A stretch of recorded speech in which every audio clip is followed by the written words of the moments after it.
Shalom, Bapak Ibu, Saudara-saudari yang dikasihi Tuhan Yesus. Pada kesempatan pagi ini, kita akan berbicara mengenai ukuran berkat. Dan sebelum kita masuk lebih lanjut, mari kita bersama, kita baca dari teks kitab suci dari surat Santo Paulus kepada jemaat di Efesus, bab 1 ayat 3 sampai 6. Bagi Anda yang hadir di sini ataupun hadir menonton YouTube live streaming, kita baca bersama-sama. Baik, Efesus bab 1 ayat 3 sampai 6. Mari kita baca bersama-sama. Terpujilah Allah dan Bapa Tuhan kita, Yesus Kristus, yang dalam Kristus telah mengaruniakan kepada kita segala berkat rohani di dalam surga. Sebab di dalam Dia, Allah telah memilih kita sebelum dunia dijadikan, supaya kita kudus dan tak bercacat di hadapannya. Dalam kasih Ia telah menentukan kita dari semula oleh Yesus Kristus untuk menjadi anak-anak-Nya sesuai kerelaan kehendak-Nya, supaya terpujilah kasih karunia-Nya yang mulia yang dikaruniakan kepada kita di dalam Dia yang dikasih-Nya. Demikianlah sabda Tuhan, syukur kepada Allah. Mari kita hening sejenak, kita meresapkan firman Tuhan ini dalam hati kita masing-masing. Amin. Bapak Ibu, saudara-saudari yang terkasih dalam Kristus, sekali lagi shalom. Katakan pada kanan kiri Anda, Tuhan memberkati. Baik, Anda suka enggak diberkati? Suka ya, senang diberkati ya. Jadi karena itu juga dalam kitab suci dikatakan lebih baik memberkati daripada mengutuki ya. Bapak Ibu, saudara-saudari terkasih, kalau kita berbicara tentang berkat, ya ini memang suatu yang selalu menyenangkan ya. Nah lalu kemudian ya, tetapi kita perlu melihat arti berkat itu sebenarnya. Dan kalau kita berbicara tentang ukuran, ya pandangan orang beda-beda, ada yang mengukur berkat dari ini, dari itu, ya jadi sesuatu yang mungkin sifatnya di dunia ini ya, jadi bisa berat atau ringan, panjang atau pendek. Kalau kita bicara soal ukuran loh ya, ukuran bisa berat atau ringan, panjang atau pendek, besar atau kecil. Nah kalau gini bisa orang katakan, oh berkatnya besar, berkatnya kecil. Atau banyak atau sedikit, diberkati banyak atau sedikit. Kalau kita bicara soal ukuran. Tetapi yang saya mau katakan pada kesempatan siang ini adalah berkat. Kalau dikatakan terbesar, tidak cukup terbesar. Tetapi berkat yang lebih-lebih, kalau kita sebut terbesar, maka ini yang tidak dapat diukur. Berkat yang tidak dapat diukur, apakah itu? Seperti yang dinyatakan Santo Paulus tadi, ini suatu rahmat yang sangat besar, panggilan dan pilihan bagi kita yang disebut anak-anak Allah. Karena jasa-jasa dan penebusan Tuhan Yesus Kristus, kita diangkat menjadi anak Allah. Di sini Santo Paulus mengatakan, terpujilah Allah dan Bapa Tuhan kita Yesus Kristus, yang dalam Kristus telah mengaruniakan kepada kita segala, ini tanda kutip saya tambahkan sendiri ya, segala berkat rohani di dalam surga.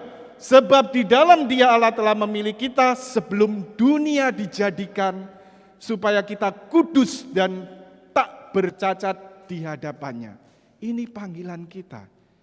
Dan yang diberikan Allah segala berkat rohani di dalam surga. Baik, sekarang kita lihat ya, ini kita pegang dulu ya, bahwa kita ini sebagai anak Allah, karena sakramen baptis yang kita terima, kita menerima segala berkat rohani di dalam surga. Kita dipanggil untuk menjadi kudus dan tak bercacat di hadapannya. Ini panggilan Tuhan. Ya. Sekarang kita lihat lagi sekarang, tadi telah kita lihat ukuran, next, sekali lagi berkat. Nah, sekarang dalam kehidupan sehari-hari, menurut Anda, Ya kita sudah lama nggak ketemu untuk PD offline ini kan sudah cukup lama ya. Ya jadi sekarang tolong Anda juga balapan untuk jawab. Ya, menurut Anda berkat itu apa? Ya sehari-hari aja yang Anda alami, Anda rasakan. Berkat itu apa aja? Kasih karunia Tuhan, tulis. Ya. Apalagi? Nafas kehidupan, ya boleh bernafas, ini juga berkat ya. Kalau orang sampai sakit, sesak nafas, sampai harus di rumah sakit, kadang-kadang nafas pun jadi mahal ya. Ada harganya oksigen itu ya. Apalagi? Rahmat Tuhan. Ya, belum muncul ya? Oh, harus ketik selesai baru muncul ya nanti di teksnya ya. Apalagi? Sehat, itu berkat Tuhan. Ya, sehat. Apalagi? Pekerjaan. Ya, berkat Tuhan bisa punya pekerjaan. Apalagi berkat itu? Keluarga. Berkat Tuhan juga, keluarga. Apalagi? Tuhan Yesus sendiri. Ya, Tuhan Yesus sendiri. Bisa bangun, berkat. Ya, uang berkat apa tidak? Berkat, ya. Jadi maksudnya pemeliharaan Tuhan dari segala materi, dari segala ya kita bisa makan, bisa minum, bisa kerja, bisa mencari nafkah, itu juga berkat Tuhan. Ya, apalagi? Apalagi? Punya anak, ya punya keluarga, punya cucu, ya bagi yang oma-oma, opa-opa, ya itu juga berkat Tuhan. Ya jadi kita melihat bahwa banyak sekali hal-hal kecil, ya tadi dikatakan dalam sharing hal kecil, hal besar, ya berusaha melihat berkat Tuhan. Ya ini dirangkum oleh dari pengurus, kasih karunia Tuhan, nafas kehidupan, rahmat Tuhan, sehat, pekerjaan, keluarga, Tuhan Yesus sendiri bisa bangun, pemeliharaan Tuhan secara materi, punya anak, keluarga dan cucu. Ya, ini juga artinya apa? Kita perlu menyadari bahwa ini juga merupakan berkat-berkat Tuhan, lalu yang diberikan dalam hidup kita sehari-hari. Lalu kalau boleh saya tanya, masalah berkat atau bukan? Kalau kita mau melihatnya dalam iman, bahkan masalah dan salib kehidupan bisa menjadi berkat, blessing in disguise ya. Jadi berkat di balik peristiwa. Ya kadang-kadang peristiwa yang berat, apalagi pandemi ini ya, tetapi kemudian juga bisa mendatangkan berkat melihat dari segala sesuatu dalam kacamata iman. Kalau boleh saya tanya di sini, ada enggak yang enggak terdampak pandemi? Sosial, ekonomi, kesehatan, ada enggak? Ya pasti ada juga ya, yang ada diuntungkan tetapi sebagian besar juga enggak karu-karuan. Ya, sama ya. Tetapi kemudian ya di tengah segala kesulitan, ya kalau saya mau sharingkan misalnya yang paling cukup terakhir aja ya. Waktu itu di awal bulan apa itu sebelum Lebaran kan Mei ya. Berarti April itu sudah artinya apa? Istri saya sudah wanti-wanti.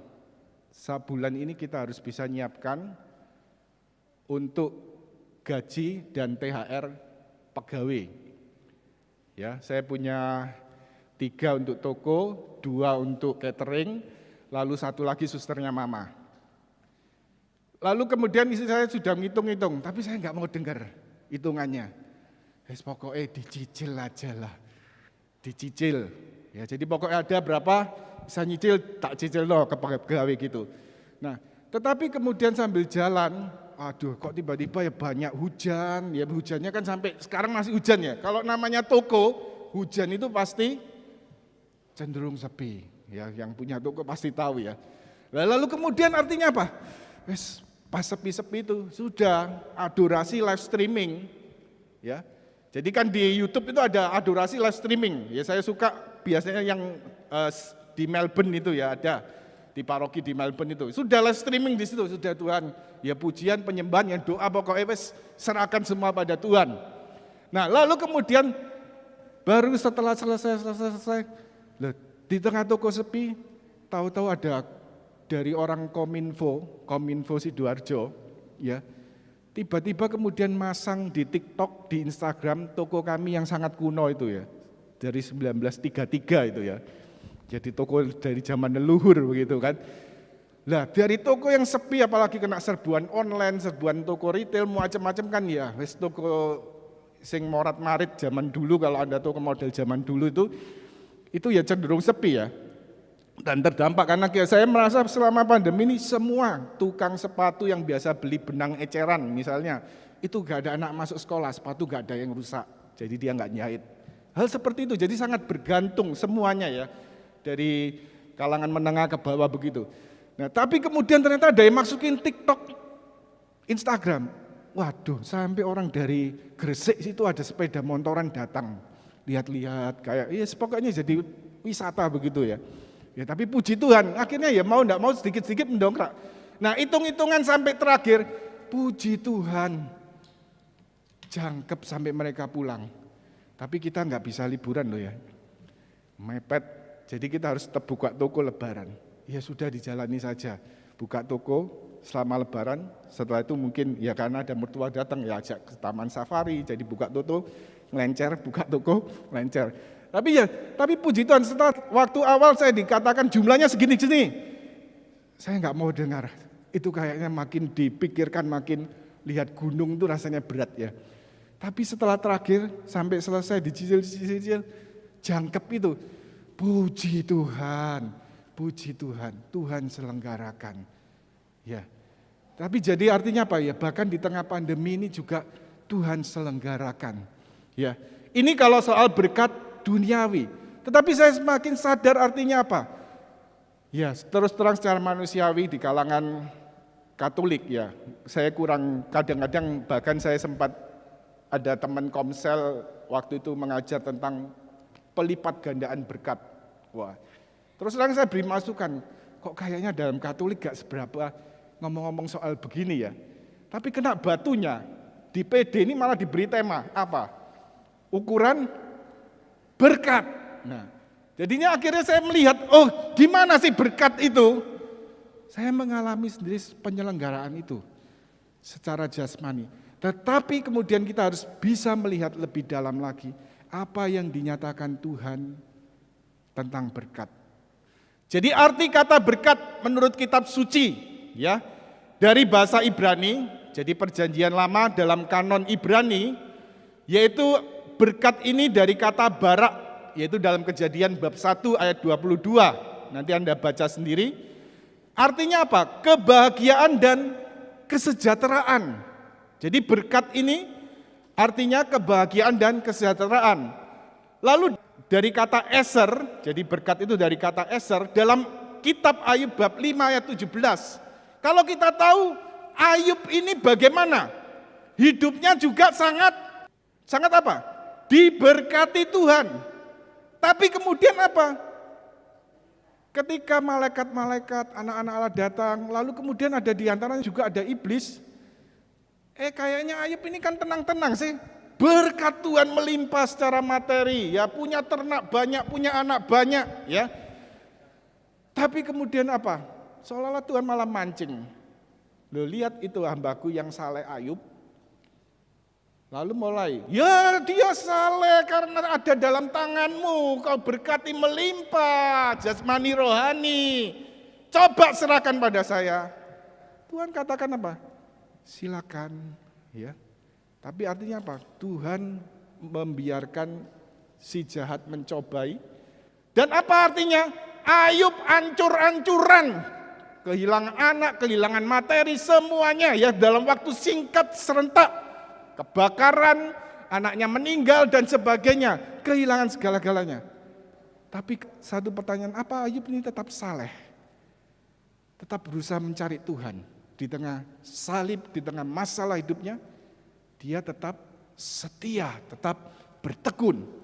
Jadi karena itu dalam arti ini berkat, kebahagiaan karena didikan Allah. Dan ini benar-benar dimengerti dengan baik oleh Ayub. Kebahagiaan karena didikan Allah. Kemudian arti kata berkat dari bahasa Yunani, makarios. Dalam khotbah di bukit dalam Injil Matius bab 5 dan Lukas bab 6. Kebahagiaan bukan karena hal-hal duniawi, tetapi karena menemukan tujuan dan kepenuhan di dalam Tuhan Yesus. Jadi arti berkat ini kalau kita lihat artinya apa? Kebahagiaan, kesejahteraan, ya. Tetapi lebih-lebih karena apa? Karena Allah. Allah yang hadir dalam hidup kita, Allah yang menyertai kita. Baik. Jadi di sini ya, jadi kebahagiaan ini bukan soal hal-hal duniawi atau soal materi. Kita butuh ya, sebagai apalagi di tengah kehidupan kita harus bekerja, mencari nafkah, kita membutuhkan semua, ya. Tetapi juga lebih-lebih berkat ini karena apa? Kita sadar punya tujuan. Kita sadar bahwa kepenuhan kita hanya dapat ditemukan dalam Yesus Tuhan. Coba Anda lihat diri Anda masing-masing. Anda punya hati?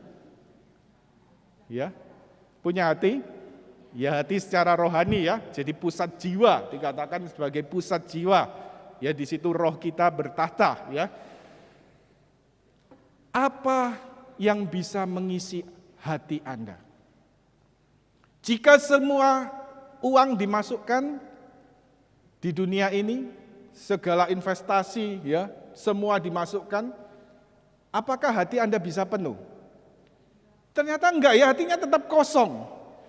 Segala kenikmatan, kesenangan dunia dimasukkan, hati ini bisa penuh enggak?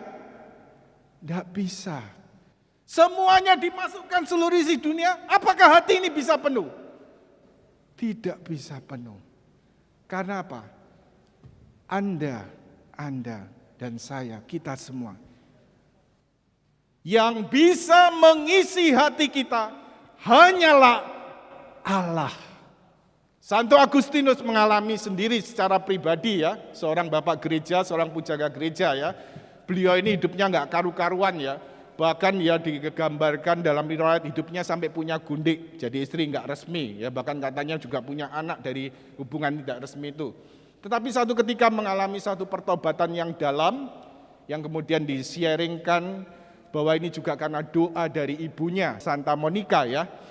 Lalu kemudian ya beliau kemudian ya mendapat satu rahmat panggilan khusus menjadi imam, bahkan menjadi uskup di Kartago, Afrika Utara ya. Jadi Santo Agustinus ini jangan bayangkan seperti orang Eropa, bukan ya. Karena Kartago, Afrika Utara berarti ya orang negro begitu ya. Ya tapi kemudian dia mengatakan, Engkau menciptakan aku untukmu ya Tuhan. Gelisahlah hatiku sebelum beristirahat di dalam Engkau. Kita diciptakan oleh Tuhan untuk Tuhan. Yang bisa mengisi hati kita hanya Allah. Yang bisa memenuhi hati kita hanya Allah. Baik, sekarang kita lihat berkat tadi dalam kitab suci, sekarang kita lihat dalam ajaran gereja, yaitu dalam katekismus gereja Katolik. Yaitu saya ambil dari 1079 sampai 1082. Baik, mari kita baca bersama-sama. 1, 2, 3 bagian pertama. Seluruh karya Allah dari penciptaan sampai akhir zaman adalah berkat. Baik, yang kedua KGK 1080. Allah memberkati makhluk hidup, terutama pria dan wanita. Dosa membawa akibat kutuk. Tetapi sejak Abraham, bapak orang-orang percaya, yang menerima berkat ilahi dari Allah, maka sejarah keselamatan dimulai untuk mengarahkan manusia dari kematian menuju pada kehidupan. Jadi Tuhan ya sejak menciptakan sampai akhir zaman ini memberikan berkatnya secara berlimpah. Untuk manusia yang diciptakan sebagai citra Allah, ya, pria dan wanita diciptakan menurut gambar dan rupa Allah. Ini sungguh-sungguh diberkati.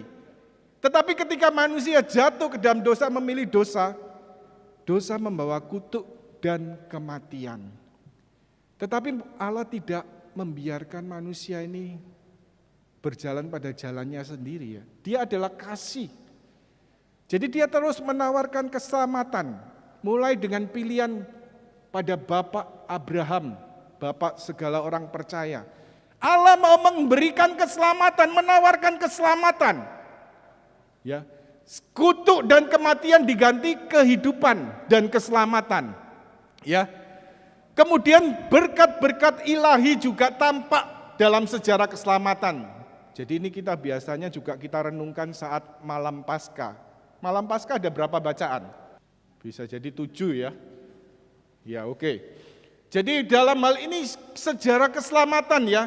Seperti kelahiran Ishak, pembebasan dari perbudakan Mesir, penyerahan tanah terjanji, pemilihan Daud, kehadiran Allah dalam Kenisa dan sebagainya. Allah menyertai, Allah mencurahkan berkat-berkatnya sepanjang sejarah keselamatan. Dan lebih-lebih dengan kelahiran, kematian, kebangkitan Yesus Kristus Tuhan kita, Allah mencurahkan berkatnya, yaitu dirinya sendiri diberikan untuk manusia. Dan dalam liturgi gereja berkat Allah ini dinyatakan secara sempurna. Ketika menyiapkan ini terus terang loh ya. Kan kita mungkin biasanya kalau misa bagian ya jadi berkat penutup dari imam. Tapi ini suatu sungguh-sungguh anugerah yang besar ya.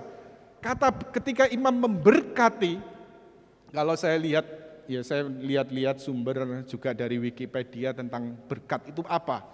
Itu dalam liturgi gereja seperti Katolik, Ortodok, ataupun kalau nggak salah Anglikan juga ya. Itu artinya apa? Infusion, memasukkan kekudusan, memasukkan rahmat, memasukkan berkat Allah itu ke dalam hidup kita. Ya, itu kita bawa, dimasukkan seperti orang diinfus gitu ya. Jadi berkat Tuhan itu seperti kita diinfus saat berkat penutup dan liturgi itu kemudian memberkati hidup kita dalam keseharian kemudian ya. Baik. Kita lihat berkat Tuhan dalam liturgi ya, yang artinya berpusat pada Allah Tritunggal Maha Kudus. Bapa diakui dan disembah sebagai asal dan tujuan segala berkat dalam tata penciptaan dan tata keselamatan. Dalam sabdanya yang menjadi manusia, yang mati untuk kita dan bangkit kembali, ia menyelubungi kita dengan berkat-berkatnya. Melalui sabdanya ia meletakkan dalam hati kita anugerah di atas segala anugerah, yaitu Roh Kudus. Berkat Allah yang paling besar adalah apa? Dirinya sendiri. Berkat bukan hanya paling besar, tapi apa? Berkat yang tidak dapat diukur. Allah memberikan dirinya kepada kita. Nah, baik. Next, sedikit keluar, tetapi ini juga bisa menjadi perenungan. Kalau kita bicara tentang tingkat-tingkat motivasi, kalau boleh saya tanya, Anda berbuat baik, Anda berdoa, Anda ikut PD, ya, Anda banyak mungkin beramal, ya, atau kemudian melakukan perbuatan-perbuatan kasih. Untuk apa? Juga bagi kita yang melayani ini, untuk apa? Bersyukur kepada Tuhan. Ada lagi? Karena kita menerima berkat Tuhan, kita juga mau memberkati, ya. Jadi membalas kebaikan Tuhan. Ada lagi? Kalau kita lihat, kalau kita berbuat baik, kita juga berusaha melawan godaan, menghadapi godaan supaya tidak jatuh ke dalam dosa, ya, menghindari dosa. Ataupun kita juga melakukan banyak hal, ya, juga untuk pelayanan dan sebagainya. Kita bisa coba refleksi dari 3 hal ini. Orang bisa melakukan semua, menghindari dosa, melakukan kewajiban-kewajiban untuk melakukan perbuatan baik dan sebagainya, yaitu karena apa? Melakukan perintah-perintah Tuhan, untuk apa? Takut akan hukuman. Gambarannya ini seperti apa? Hamba atau budak. Kalau kamu gak bisa kerja dengan baik, kamu akan dicambuk seperti perbudakan zaman dulu ya. Motivasi ini tidak jelek ya. Orang daripada orang yang tidak punya motivasi sama sekali, pokoknya amburadul begitu ya. Paling tidak kalau dia takut, oh iya takut masuk neraka. Itu masih baik ya. Ya. Tetapi tidak cukup hanya itu. Orang kemudian bisa ingin apa? Yang kedua, tingkat yang kedua, mendapat bayaran, upah, atau mungkin dalam konteks kadang-kadang saya sering mendengar sharing, kadang-kadang, wah kalau kita memberkati supaya apa? Datang berkat yang berkali-kali lipat. Ya kadang-kadang kita dengar sharing seperti itu. Saya berikan 10% supaya saya dapat berapa? 20%, 30%, 50% ya. Jadi cuan-cuanan nih, pokoknya aku ngasih supaya Tuhan kasih aku lebih besar lagi. Ya ini soal maksudnya apa? Otaknya sudah otak cuan-cuanan begini ya. Ya jadi mau hitung-hitungan. Tetapi kalau kita lihat tingkat motivasi ini berarti dia hanya ingin mendapatkan bayaran upah atau berkat. Ini seperti apa gambarannya? Buruh harian. Ya saya melakukan sesuatu supaya apa? Mana upahku Tuhan. Saya berbuat baik, saya menghindari yang jahat, mana upahku Tuhan. Lagi punya anak enggak? Kalau punya anak, anaknya terus datang ada butuh, menyenangkan enggak? Yang Anda harapkan dari anak-anak Anda apa? Yang ketiga ini pun yang diharapkan Allah dari kita. Mengasihi karena sadar Allah lebih dulu mengasihi. Gambarannya seperti anak. Ada seorang kudus dalam gereja Katolik, Santa Teresia dari kanak-kanak Yesus. Ini Santa Teresa Avila ya. Ya, ini anak rohaninya karena masuk juga dalam kongregasi yang sama OCD. Kalau Santa Teresa Avila mendirikan biara-biara Karmel OCD, maka Santa Teresia Lisieux berabad-abad kemudian menjadi salah satu anggota Karmelites OCD. Memang kemudian ada ibadat harian dalam buku Brevir, ada juga ditulis dari Mazmur ya, yaitu mengenai upah. Ya biasanya dinyanyikan, dibacakan begitu ya, didaraskan mengenai upah. Tapi dia kemudian sharingkan dalam buku Riwayat Suatu Jiwa, dalam buku autobiografinya, tiap kali dia membaca itu rasanya berat, rasanya bergumul. Karena apa? Di hatinya hanya ada apa? Cinta. Dia enggak mikir hitung-hitungan, mikir upah sama Tuhan. Dia hanya ingin mencintai. Dia sharingkan, ya ini dari memang orang kudus dari cinta yang murni ya. Baik, tingkat-tingkat motivasi ini kita dapat temukan dalam katekismus gereja Katolik, karena gereja yang mengajar. Mari kita baca bersama dari katekismus ini. Dan dari apa yang diungkapkan Bapak Gereja Santo Basilius. Next. Baik, kita baca bersama-sama. 1, 2, 3. Kehidupan moral yang dijiwai oleh kasih memberi kepada kita orang Kristen kebebasan anak-anak Allah. Di depan Allah ia tidak lagi bersikap sebagai seorang hamba dengan ketakutan yang merendahkan dan juga bukan sebagai seorang buruh harian yang ingin dibayar, melainkan sebagai seorang anak yang memberi jawaban kepada kasih dari Dia yang lebih dahulu mengasihi kita. 1 Yohanes bab 4 ayat 19. Lalu dikatakan Santo Basilius dikutip oleh katekismus dalam ajaran gereja ini. Kita baca bersama. Atau kita berpaling dari yang jahat karena takut akan siksa, berarti kita bersikap sebagai seorang hamba. Atau kita ingat akan upah dan menjalankan perintah-perintah karena keuntungan yang mengalir darinya, kita lalu menyerupai buruh harian. Atau kita taat demi kebaikan itu sendiri dan karena kasih kepada Dia yang telah memberi hukum kepada kita, kita lalu bersikap sebagai putera-puteri. Tidak ada yang salah dari motivasi menjadi tadi ya, takut seperti budak, atau kemudian ingin mendapat upah karena seperti buruh harian, atau karena cinta seperti seorang anak. Tidak ada yang salah dari ketiga motivasi ini. Tetapi Yang terakhir yaitu cinta seperti seorang anak, ini yang terbaik, termurni. Yang paling berkenan di hadapan Allah. Baik, next. Dan pada kesempatan ini kalau kita bicara soal ukuran, maka yang terbesar, berkat terbesar, bahkan tidak dapat diukur, yaitu Allah yang memberikan dirinya kepada kita. Mari kita baca bersama-sama dari Injil Matius bab 13 ayat 44. Bersama-sama. Hal kerajaan surga itu seumpama harta yang terpendam di ladang, yang ditemukan orang, lalu dipendamkannya lagi. Oleh sebab sukacitanya pergilah ia menjual seluruh miliknya, lalu membeli ladang itu. Hal kerajaan surga itu seumpama harta yang terpendam. Harta terpendam dalam ladang. Kalau Anda tahu, misalnya ternyata sebelah sini ada tanah dijual, tapi dalamnya apa? Ada tambang. Misalnya ya tambang emas. Kira-kira kalau Anda tahu itu tidak ada yang tahu orang lain, apa yang Anda usahakan?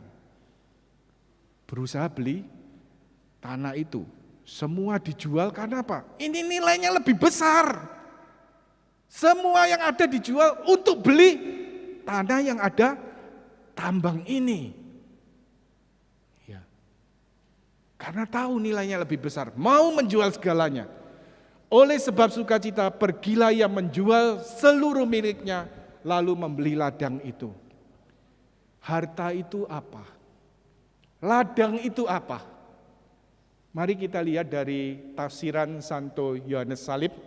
Ya, saya bawa oleh-oleh ya. Kalau bicara soal investasi, ya ini sedikit.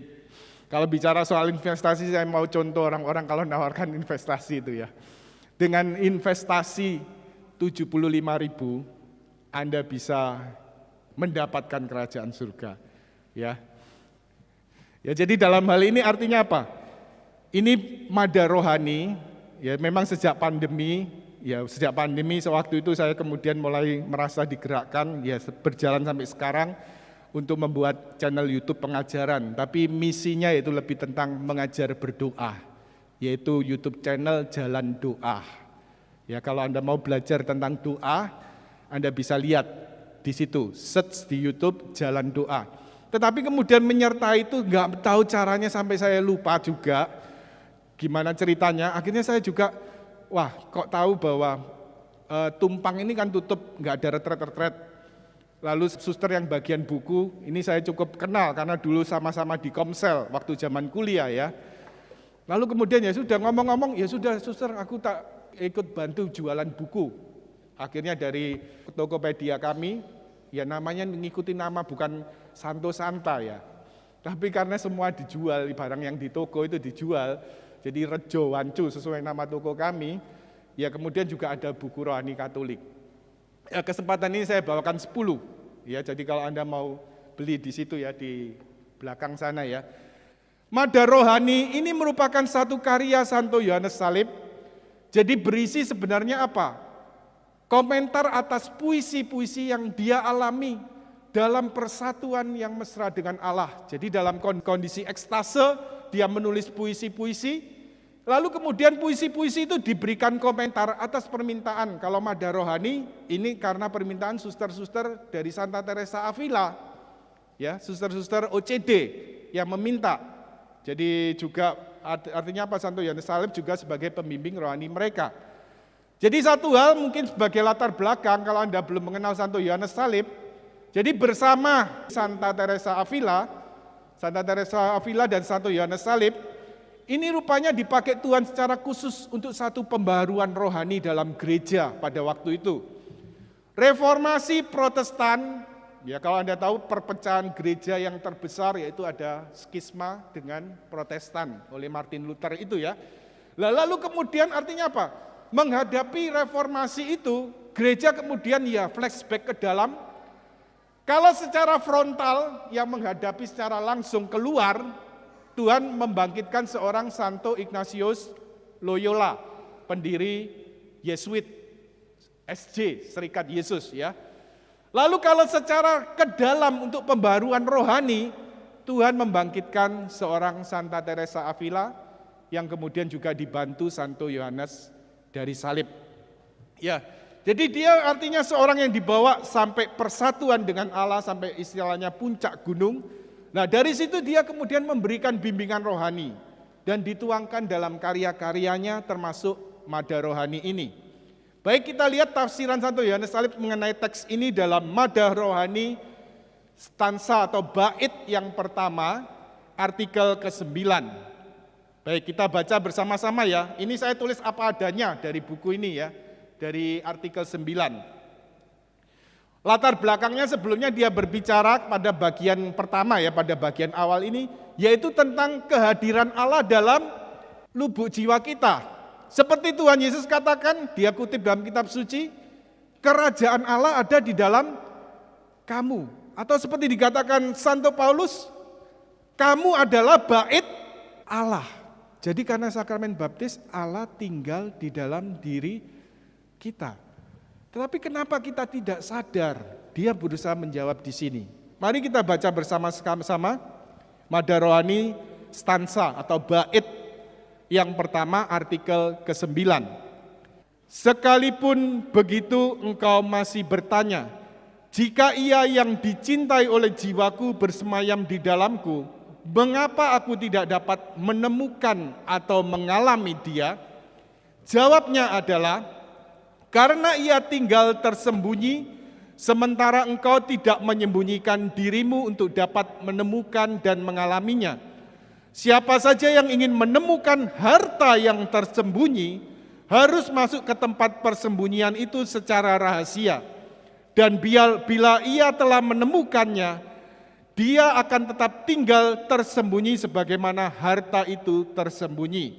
Jadi karena sang mempelai yang terkasih itu adalah harta yang tersembunyi di ladang itu, yang untuk memperolehnya sang saudagar yang bijaksana itu menjual seluruh miliknya, bandingkan Injil Matius bab 13 ayat 44, dan ladang itu adalah jiwamu, maka untuk menemukannya engkau harus melupakan segala harta milikmu dan segala makhluk ciptaan dan bersembunyi di dalam kamar rahasia rohmu. Dan di sana engkau dengan menutup pintu belakangmu, keinginan akan segala sesuatu, engkau harus berdoa kepada Bapamu yang ada di tempat tersembunyi. Bandingkan Injil Matius bab 6 ayat 6. Sementara tinggal tersembunyi bersamanya, engkau akan bersuka cita dengannya dalam ketersembunyian, yaitu dengan cara melampaui segala bahasa dan perasaan. Jadi intinya di sini apa? Mau dinyatakan Santo Yohanes Salib. Kerajaan surga yang ditawarkan, berkat yang tidak terukur yang ditawarkan Allah pada kita, adalah Allah sendiri. Santo Yohanes Salib mengungkapkan bahwa harta yang terpendam yaitu siapa? Allah sendiri. Terpendam di dalam mana? Di ladang. Ladang ini gambaran apa? Jiwa kita. Allah bertata. Allah bersembunyi dalam lubuk jiwa kita yang terdalam. Katakan kanan kiri Anda, Allah tinggal dalam hatimu. Allah tinggal dalam hatimu, Allah tinggal dalam hatimu ya. Jadi kita sadari, Allah hadir dalam diri kita, Allah hadir juga dalam sesama karena rahmat Tuhan ya. Nah, tetapi seringkali kita tidak sadar kalau Allah hadir. Allah itu begitu dekat. Allah dekat bukan untuk jadi mata-mata loh ya. Ayo kamu buat apa? Ayo buat apa? Bukan seperti CCTV begitu ya Allah. Tetapi Allah hadir dengan penuh kasih. Ia ada di situ bersama kita selama-lamanya. Bahkan kalau kita berbuat dosa pun Allah juga hadir sebenarnya. Nah, tetapi dalam hal ini banyak orang tidak menyadari karena apa? Tidak menyadari kalau ada harta yang terpendam. Tadi saya beri gambaran, kalau Anda sadar sebelah ini ada yang dijual, lalu di bawahnya ini ada tambang, nilainya jauh lebih besar dari seluruh aset Anda, apa yang Anda lakukan? Cuma Anda yang tahu kalau itu ada tambang. Tambang emas misalnya begitu ya. Contoh ini ya. Apa yang Anda lakukan? Anda akan berusaha, artinya apa? Menjual segala sesuatu untuk memiliki tambang itu. Nah, sekarang seperti perumpamaan dalam Injil ini, orang yang sadar bahwa harta terpendam itu ada dalam jiwa kita, yaitu Allah sendiri, maka dia juga menjual segala miliknya. Menjual segala miliknya itu bukan berarti artinya apa? Wah, berarti jadi orang Katolik ini, orang Kristen ini gak boleh punya apa-apa ya. Harus hidup miskin ya. Enggak, ya. Satu anak rohani Santo Yohanes Salib itu ada seorang wanita bangsawan, Dona Ana de Peñalosa ya.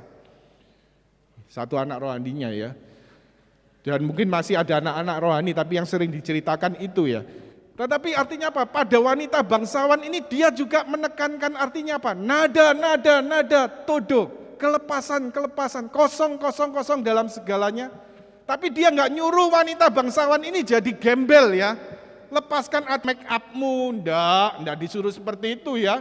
Lepaskan make upmu, baju bangsawanmu lepaskan, enggak. Secara jasmani ya tetap bangsawan. Tetapi yang dimaksud di sini menjual segala milik untuk membeli ladang. Semangat kelepasan artinya apa? Tidak terikat.